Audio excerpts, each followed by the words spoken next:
Yes, and I am going to show you a bit of a slideshow if Sally can put that up, um, and do my reporting in pictures.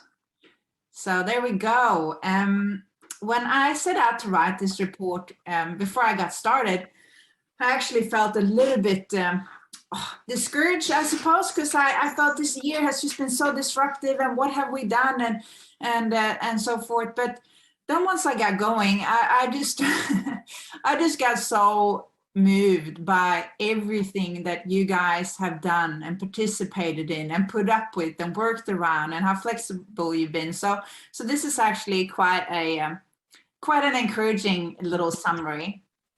So yeah, my report's going to focus on activities and events and what we have done together.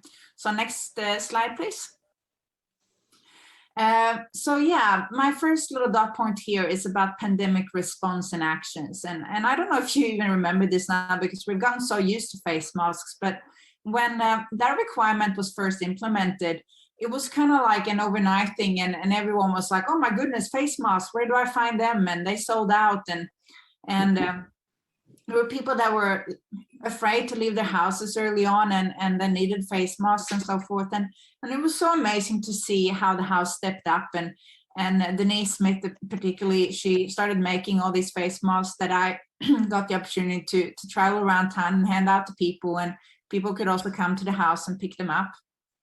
And it was just such a lovely little gesture and thing to do for the community. Another thing we found very quickly was that people had a huge need of feeling connected still. And we were lonely, we were at home, we couldn't go anywhere. So the newsletter became a very important and vital source of information for people. And we decided to print a lot more copies than we normally do, instead of just sending them out by email.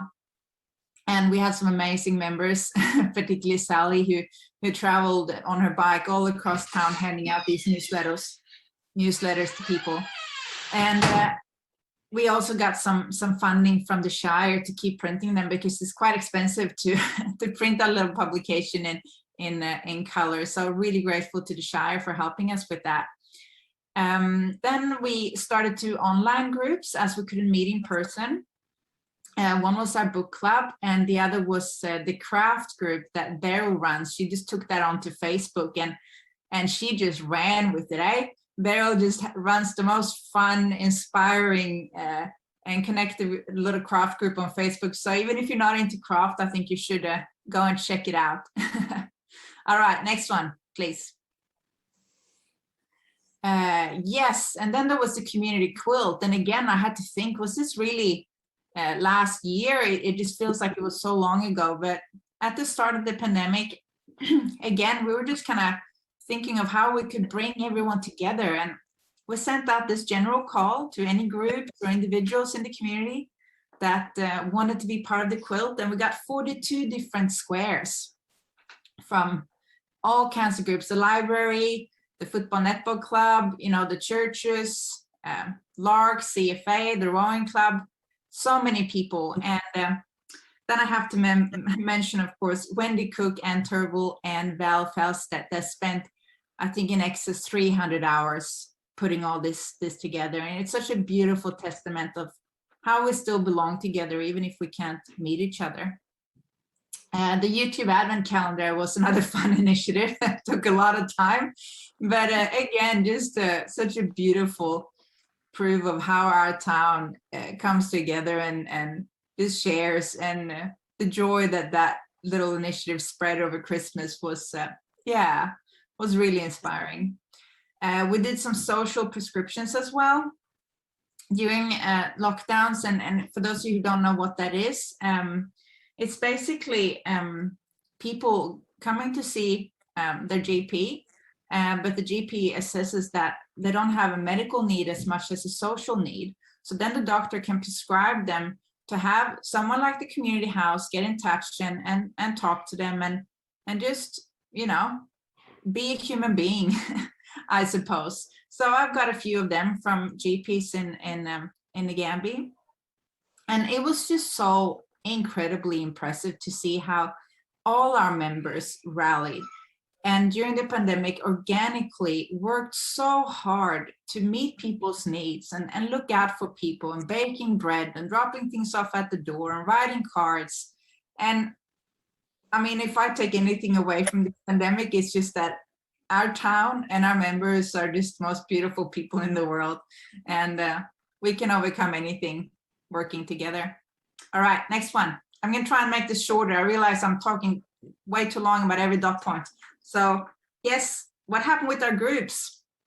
Yeah, big shout out to all the group leaders that have worked on and off and back and forth and canceled and rescheduled and postponed. It's just been crazy how much you've had to work. And I know people like Ilona that runs Matilda's and all the plays and theaters she's booked. It's just been insane, but it's been like that for all the group leaders, and you've really taken it with stride. So 16 different groups, and we got a new group also during 2020, which was the Lakeside Larks. So big welcome to them. All right, next one. Yeah, we also did some supporting and auspicing of other groups and events. We had the Queens for Queens fundraising. We had a filmmaking workshop at the house. Primary Care Connect had a pop-up at the house. We facilitated a supported play group. And we also facilitated a resume writing workshop via GoTAFE at the house. Yeah, we managed to squeeze in events in between lockdowns and everything. We had a dog owner workshop. Wendy already mentioned, we got Community Organization of the Year, and we arranged a International Women's Day breakfast with over 80 participants. Eleanor from Kestrel Aviation spoke, and it was very appreciated. Yes. We hosted a GNIA cluster meeting with representatives both from Neighborhood Houses Victoria and from the Department of Families, Fairness and Housing. We started collecting lids for kids.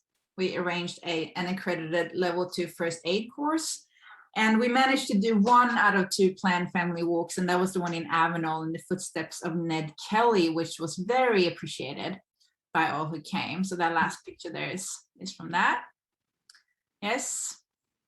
Goat's milk, soap and beeswax workshop.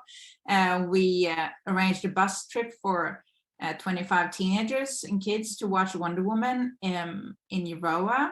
We had a healthy aging day, which was really appreciated, with the different speakers. Dr. Jen Fifield came, and yeah, a lot of people came and think we should make it a yearly event. So we'll see about that. And yeah, the YouTube admin calendar, you know about that already. Next one, please. Yeah, and every year we usually do a wreath making workshop, but this year, last year, of course, we couldn't. So that didn't stop Anne and Edna, however, who went out and collected all these beautiful whatever they're called, gum nuts and different different things. I spray painted them and put them in packs so that anyone who wanted could come and pick up their own wreath at the house and make it at home. So that was a very creative way of still engaging people. We had an online trivia night last Friday with between 35 and 40 participants. So that was really appreciated. We're going to do another one this Friday. We also did a very extensive survey for our members, and we got 59 individual responses for that, which also formed the baseline of our new strategic plan that Wendy has mentioned. And yeah, and we also received some financial support from the Shire to build a small playground in our backyard, and we're working on that right now, getting our backyard in order. Yeah, next one. And I'm getting closer to the end here. I just want to mention real quick that we can talk about numbers until we're blue in the face, but at the end of the day, numbers can only tell us so much. But what are people's stories? And what does our community house mean in our community? And what does it mean to you? And I was so moved to see so many responses on our survey where people talked about how the community house has become a safe haven for them. They have received support for their mental health, where they made friends for life. It's been a gateway into the community for people that have recently moved to Nagambie. And I'm just so moved to get to work alongside you all in creating this space and meeting needs of the community and becoming a part of it, and lifting people up and letting people share all their gifts and their knowledge, and to see them grow in leadership. I'm just so impressed and humbled to work alongside you. And yeah, thank you for sharing your stories with me. And I'm gonna end now. The last slide, I think, which is a quote from one of my favorite authors, John Eldridge. And that is, whatever else it means to be human, we know beyond doubt that it means to be relational. One of the deepest of all human longings is the longing to belong, to be a part of things, to be invited in. We want to be part of the fellowship. So thank you for making a home out of our house and for being part of the fellowship, guys. That's it for me.